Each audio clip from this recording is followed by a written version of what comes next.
Boa parte do eleitorado brasileiro que vai às urnas no próximo domingo leva o sentimento de desilusão com a política. Infelizmente, eu estou desacreditado, viu? E eu acho que só tem eu não, tem milhões de essa mesma opinião, viu?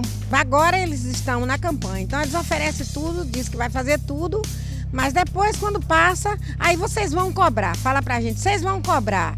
Aí nós vamos cobrar aonde? O tumultuado afastamento de Dilma Rousseff da presidência da República e a quantidade de políticos investigados em todos os partidos reforçam essa desilusão. Mas o voto continua sendo a grande arma do cidadão e o envolvimento com as discussões políticas é indispensável. Para discutir o assunto, o Câmara Debate recebe o cientista político Jonas Duarte. Ele é doutor em História Econômica pela USP e professor da Universidade Federal da Paraíba.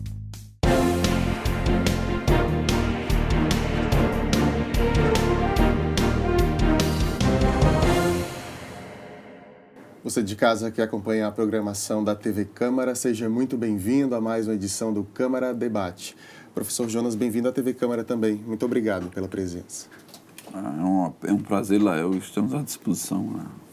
Professor, estamos a poucos dias de uma eleição, vindo de um ano bem conturbado no cenário político. E eu queria começar lhe perguntando o seguinte: se a gente leva em consideração tudo o que aconteceu nesse último ano, a gente está esperando essa eleição ser o quê?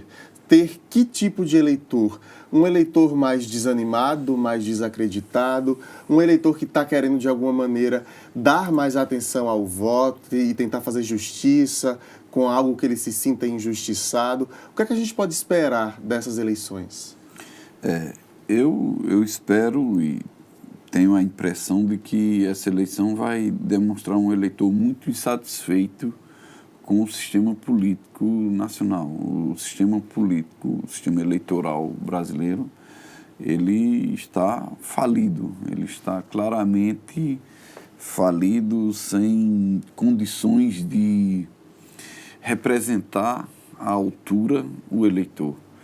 Na realidade, a gente tem um sistema eleitoral hoje muito ruim, que privilegia a tradição, os nomes famosos, o prestígio das famílias, que prestigia quem tem dinheiro e valoriza pouco quem tem qualidade, quem tem vinculação com as organizações populares, com as mobilizações do povo, né, com as representações reais. Então, eu creio que, com tudo que está acontecendo no país, as pessoas conseguem enxergar que esse sistema político está falido e a gente sente as pessoas muito desacreditadas, não é?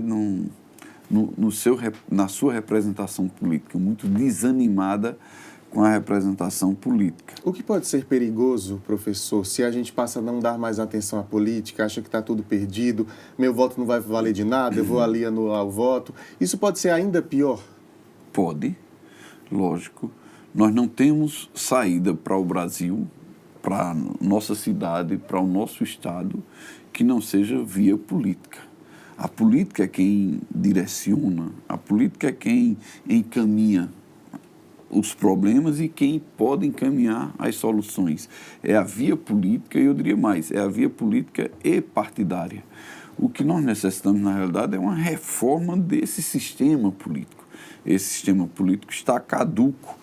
Ele foi, ao longo do tempo, sendo reformulado, engembrado em função de interesses, e ele está muito ruim. Por isso que a gente tem representações políticas que as pessoas se sentem muito desacreditadas.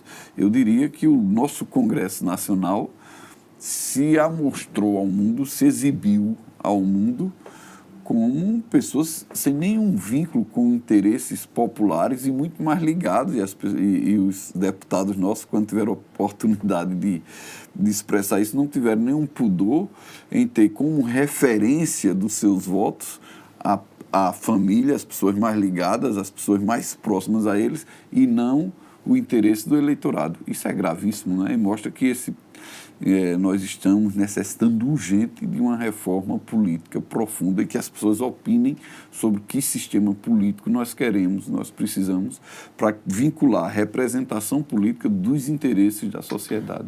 A gente tem uma reportagem sobre esse tema, sobre como anda o pensamento da população e do eleitor brasileiro.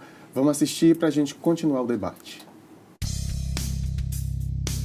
O que você espera de um político quando vota nele? Que ele trabalhe pela população, honestidade, que ele trate o bem do povo assim como ele trata o bem da família dele. Fazer obras que é buraco, é esgoto, céu aberto, tudo isso que o político tem que fazer. A verdade é que o eleitor brasileiro anseia por renovação política, candidatos com ficha limpa, que sejam bons administradores dos recursos públicos. Mas o que deveria ser regra acabou se tornando um verdadeiro clamor popular. E isso se deve também ao atual cenário político brasileiro, envolvendo grandes escândalos de corrupção e que tem gerado um efeito contraditório ao que se esperava. Os brasileiros estão cada vez mais perdendo interesse na nossa política. Mas infelizmente eu estou desacreditado, viu? E eu acho que só tem eu não, tem milhões essa mesma opinião, viu? Por que o senhor está desacreditado? É porque o candidato que a gente escolhe, o pessoal tira, então a gente fica desacreditado. Sair para quê? Que o voto é democrático, a gente não escolhe o candidato para votar. Mas não vale a pena sair, depois o pessoal tira, então... O analista político Flávio Lúcio explica que a falta de interesse na política brasileira também está relacionada à questão cultural. Segundo ele, os brasileiros não costumam participar de discussões sobre política, não buscam se informar, não se preocupam em conhecer cada candidato. E tem mais. Muitos sequer assistem à propaganda eleitoral. A política no Brasil, ela tem um conteúdo, ela sempre teve esse conteúdo muito elitista, né? A política sempre foi voltada para as minorias, para os grupos dominantes, para as classes dominantes, as classes proprietárias mais poderosas, e o povo sempre foi alijado, sempre foi excluído da participação nos grandes processos políticos. Você pode observar que raramente o povo é chamado, a não ser em anos de eleição, a decidir as grandes questões do país, as grandes questões do Estado, as grandes questões do município. O grau de escolaridade também seria um outro fator importante que justifica a falta de interesse do cidadão brasileiro na política. Claro, isso que você fez referência tem relação direta com o grau de informação, que tem a ver também com formação intelectual, com a capacidade do indivíduo de buscar informação, né, que é uma questão também que está relacionada à cultura atual, né? Então, acho que as duas coisas estão juntas, né? Quer dizer, esse desinteresse tem um aspecto, digamos, estrutural, que é histórico, que é essa política que afasta as pessoas, o cidadão em comum, e também isso que também está relacionado a essa dificuldade que o país tem. Nós temos um alto nível de analfabetismo. Mas o que realmente o eleitor espera nestas eleições, sobretudo em tempos de aguda crise econômica agravada pelos já tradicionais escândalos em Brasília? Nas ruas da capital paraibana, encontramos eleitores que vão às urnas no próximo dia 2 de outubro, indecisos, desacreditados nas propostas políticas. Por exemplo, agora eles estão na campanha, então eles oferecem tudo, diz que vai fazer tudo, mas depois, quando passa, aí vocês vão cobrar. Fala pra gente, vocês vão cobrar. Aí nós vamos cobrar aonde? Eles prometem e nunca fazem.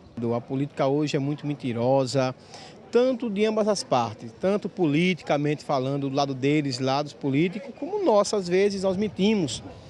Dizemos que vamos votar em alguém, na verdade não votamos, e outros até vendem o voto.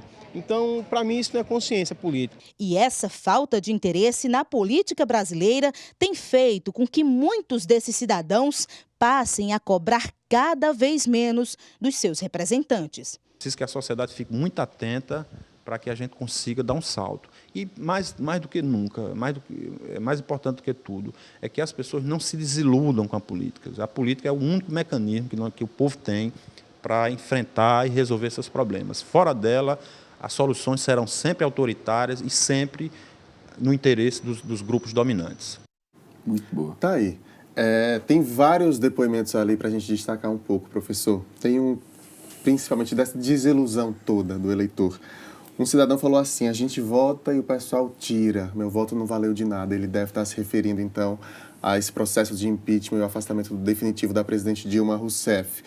Para talvez metade da população do país, de eleitores das últimas eleições que votou na Dilma, que a gente vem de uma última eleição que foi apertada, foi dividido ali entre Dilma e Aécio, mas ela venceu. Para esses 50 milhões de eleitores, talvez esse sentimento exista, né? Sem dúvida, 54 milhões de eleitores foram desrespeitados. O mais grave no processo de impeachment não foi o impeachment em si, foi que eles não conseguiram provar o crime de responsabilidade, ao ponto de afastarem a presidente e não torná-la inábil para as eleições, não inabilitá-la para as eleições, dizendo o seguinte: nós estamos afastando a presidente, mas ela não cometeu crime. Então foi muito grave, foi uma atitude do Congresso impensada, absurda, e lógico que as pessoas não percebem, né? Às vezes os políticos pensam que o povo é bobo, não. As pessoas percebem isso e estão sentindo que o seu voto foi desrespeitado, e a rigor, o impeachment, o que caracteriza o impeachment não é o rito processual, é o crime de responsabilidade que eles não conseguiram provar, e tanto é que eles anistiaram ela, não a puniram. Então ficou uma coisa muito grave. Eu acho que é um episódio triste da história do Brasil. Nós estamos vivendo uma situação muito difícil, um estado de exceção, eu diria, com prisões a rigor sem nenhuma necessidade, sem nenhum valor, prisões, me parece, mais perseguições políticas, muito parecido com o que aconteceu em 64.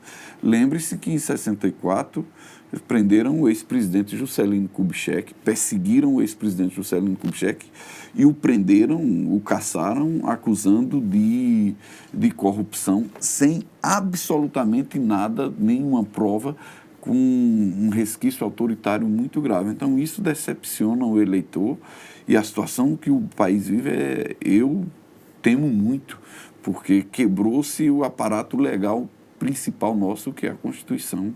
Temo que pode acontecer no futuro. O senhor acredita em reflexos nestas eleições municipais, de pessoas atentas em não votar em fulano ou em tal chapa, porque tem ali um vice que participou da história, por não concordar com o que aconteceu?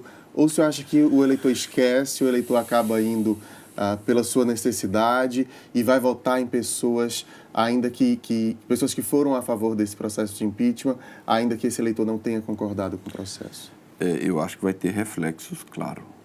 Muita gente não vai votar em alguns candidatos que se posicionaram em desacordo com os interesses dele. E isso vai ter reflexo. Agora, a eleição municipal, ela desperta um nível de paixão muito interessante, tradicional no Brasil, e as pessoas brigam pelos seus candidatos. Muito forte isso no interior. Nas capitais, nos grandes centros, já diminui essa tensão e essa paixão também. Mas, sem dúvida, vai ter muito reflexo o episódio do impeachment da presidente Dilma, tanto aquela dos deputados de terem admitido o processo, como o Senado ter afastado, certamente vai ter reflexo nessas eleições municipais. E mais ainda na de 2018, se mantiver o processo eleitoral de 2018, que eu temo muito lá é o que não se cumpra o que está estabelecido. O Lula é um forte candidato, professor, já que depois de tudo isso que a gente presenciou?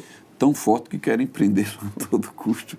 Olha, em 64, quando o Auro de Moura Andrade, no Congresso Nacional, deu golpe, a gente fala em golpe militar, e foi golpe militar, mas foi um golpe civil também. Foi o Senado quem afastou o presidente João Goulart, quem decretou vago o cargo de presidente da República, com João Goulart aqui no Brasil. É a mesma coisa. O Senado se avorou a estabelecer um novo presidente da República com outro aqui, como agora, sem crime de responsabilidade. É lógico, é óbvio que todo o trabalho desses setores mais ligado a uma política neoliberal, de privatização, é lógico que eles não estão satisfeitos com a popularidade do ex-presidente Lula. Para mim, está muito evidente que eles querem tirar Lula da jogada. Em 64, o candidato cotadíssimo para ser eleito presidente da República nas eleições de 3 de outubro de 65 era o ex-presidente Juscelino Kubitschek. Eu estou fazendo esse paralelo para as pessoas perceberem como a coisa está perigosa. Em 64, quando arrumaram a casa depois do golpe, implodiram o processo eleitoral e suspenderam as eleições depois que não conseguiam segurar, porque a oposição terminou vencendo as eleições de outubro, não conseguiam segurar o desejo popular de votar em Juscelino de novo. Caçaram Juscelino. Me parece que está ocorrendo o mesmo. Eles vão caçar Lula, caçar com C cedilha, até conseguir caçá-lo politicamente. A gente continua essa discussão no segundo bloco. Fica por aí que a gente volta já. A Câmara de João Pessoa criou leis que favorecem você. Vem ver? Microempresas instaladas em imóveis residenciais pagam apenas um IPTU. Servidores municipais têm direito à licença paternidade de 30 dias. E os que têm filhos com necessidades especiais podem reduzir sua carga horária. A cidade é feita de pessoas para pessoas. Acesse joaomaespessoas.com.br e conheça leis criadas pela Câmara Municipal.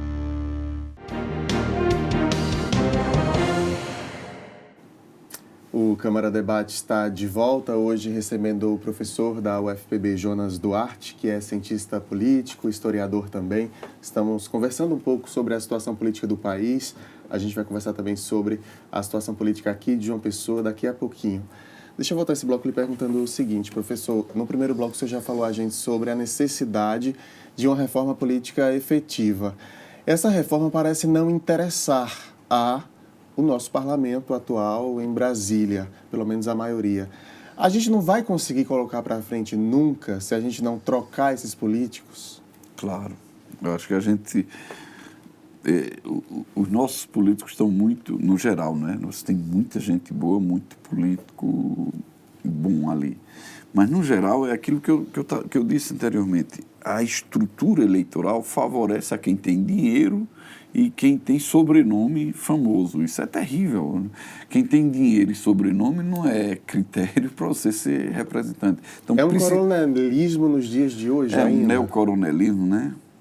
Alguns cientistas políticos usam esse termo. Então, nós precisamos renovar o parlamento com qualidade e precisamos entregar ao povo a discussão sobre esse processo de que sistema político nós queremos. O povo precisa decidir sobre isso, e não o parlamento com todos esses vícios, com todos esses problemas que nós temos. Então, eu acho que seria uma atitude bastante avançada para o Brasil, uma reforma política precedida de uma consulta popular. As pessoas se posicionassem o que é que a gente quer como sistema político eleitoral para o nosso país, que seja mais legítimo a representação política dos interesses e do que é a sociedade brasileira.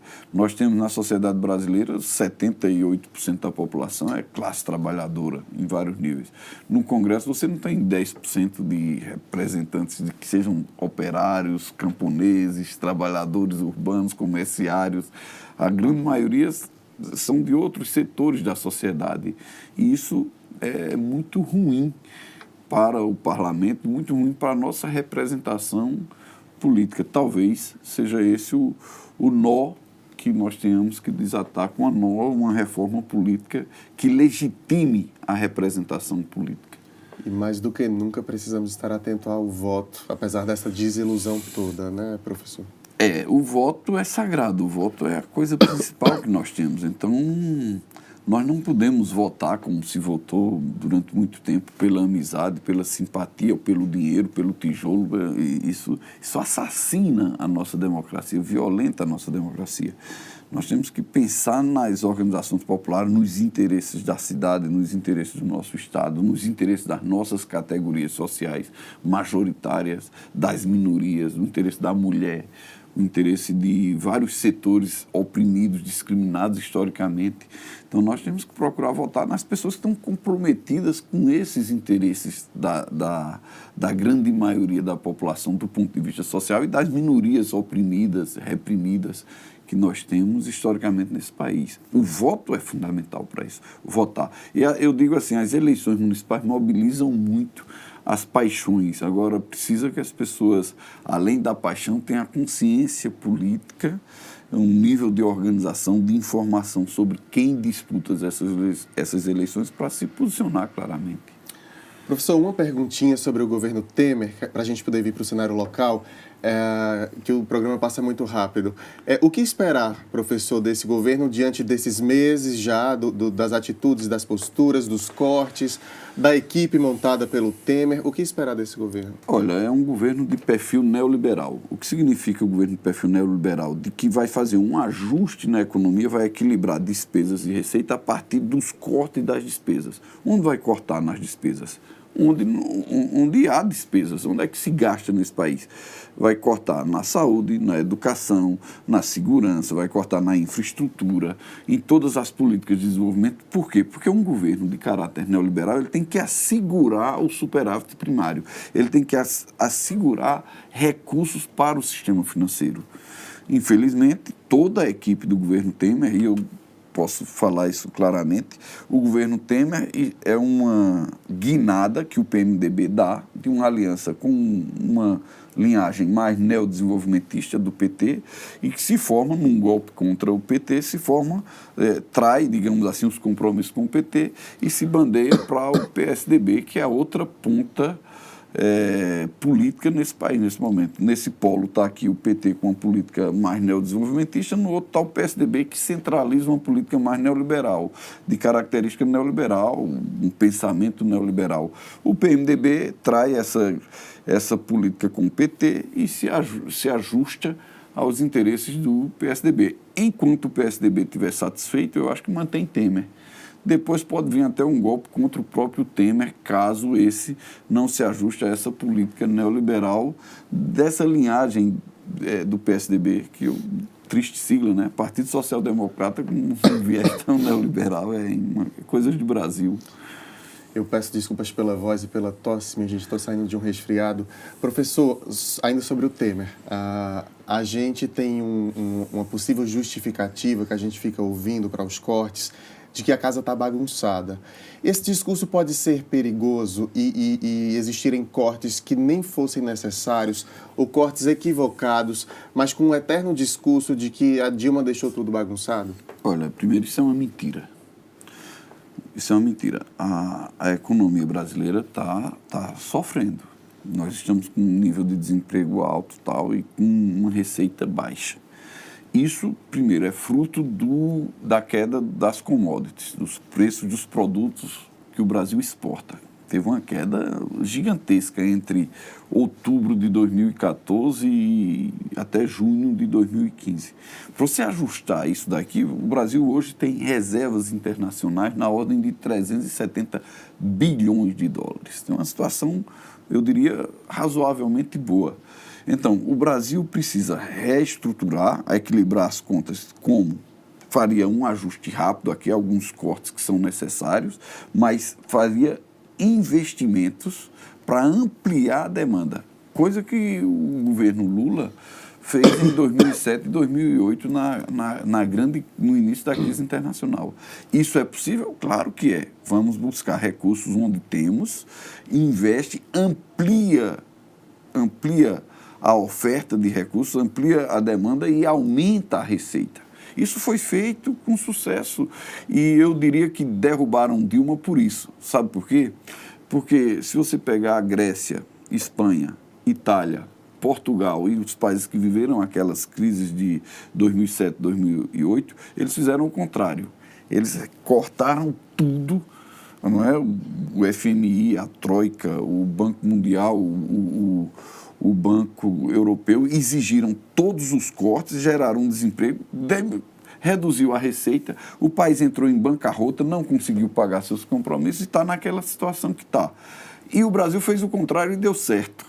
Ora, era muito ruim para o pessoal que manda no mundo que um país tivesse políticas econômicas anticíclicas e desse certo. Derrubaram Dilma por isso, para dizer é preciso quebrar esse país. E olha, é muito grave. Eu vou dar um dado aqui para vocês entenderem. Os gastos sociais do Brasil, na era Dilma-Lula, saiu de 10%, 12%, 13% para 23% do PIB. Ora, eles querem agora reduzir isso de novo para 10%, 13% do PIB. Para onde vai essa margem de 10% que aumentou? Que aumentou nos 13 anos. Eles vão retirar isso, vão alocar para onde? Para os serviços da dívida pública. Que serviço da dívida pública é isso? Que dívida pública é essa? São as dívidas que o sistema financeiro impõe ao país. Então, é uma transferência líquida de riquezas, do esforço nacional que eles vão levar de volta para o sistema financeiro. Isso é muito grave, o país está numa situação muito difícil. E foi esse setor aí, é esse que o governo Temer, nesse momento, representa. É esse pensamento que o governo Temer representa. A gente tem 2 minutinhos só, professor, deixa eu pedir sua opinião sobre o cenário local. A gente tem o prefeito Luciano Cartacho, candidato à reeleição. Ali, os candidatos mais fortes que possivelmente irão ao segundo turno, com a Cida Ramos, candidata do governador Ricardo Coutinho, e devidamente agarrada à imagem do governador Ricardo Coutinho para conseguir essa popularidade. Como é que o senhor avalia essa polarização dessa eleição, que a gente teve a impressão de que nas eleições passadas, para governo do Estado, foi todo mundo contra Cássio, e agora dá uma certa impressão de estar sendo todo mundo contra Ricardo para eleições próximas. Tem algo assim acontecendo? Não tenho dúvida. Essa eleição agora está muito vinculada ao que a 2018. Nesse momento, há um embate aí entre derrubar as forças que se alinharam ao governo Temer, e, do outro lado, derrubar o governo Ricardo Coutinho. Há uma sede, sobretudo de Cássio Cunha Lima, eu diria, de derrubar o governo Ricardo Coutinho. E nessa caminhada de Cássio, para derrubar Ricardo, o ponto estratégico é João Pessoa. João Pessoa hoje é mais de 30% do eleitorado paraibano e só crescendo. O peso de João Pessoa nas eleições estaduais de 2018 vai ser muito maior do que já foi antes e cada vez crescendo mais. Então, essa eleição é uma eleição municipal com uma cara estadual. Quando você olha a eleição em João Pessoa, ela tem uma cara estadual. Talvez por isso o envolvimento tão forte de Ricardo Coutinho, o governador, percebe isso, que ele está jogando todas as fichas aqui porque ele sabe da importância que vai ter essa eleição para o embate de 2018. E lógico que Ricardo quer fazer o seu sucessor. E lógico que Cássio Cunha Lima, que eu diria das 3 pontas que apoiam Cartacho, é a mais forte e que tem mais penetração no estado da Paraíba, eu diria que Cássio Cunha Lima está jogando todas as fichas também nessa eleição de João Pessoa para derrubar o projeto de Ricardo em 2018. A gente segue acompanhando tudo, atualizando você de casa sobre o que vai acontecer nessas eleições e discutindo mais esse assunto aqui. Muito obrigado pela presença, professor Jonas, e sinta-se já convidado para outras oportunidades. Eu agradeço e estou sempre à disposição. Até a próxima. O Câmara Debate da semana termina agora, mas pela internet a gente continua em contato. Pelo Facebook ou pelo YouTube, você pode fazer contato com a nossa equipe e rever os nossos programas. TV Câmara JP é o endereço nesses 2 sites. Muito obrigado pela companhia em mais esta semana e a gente se vê na próxima, então. Um abraço e até lá.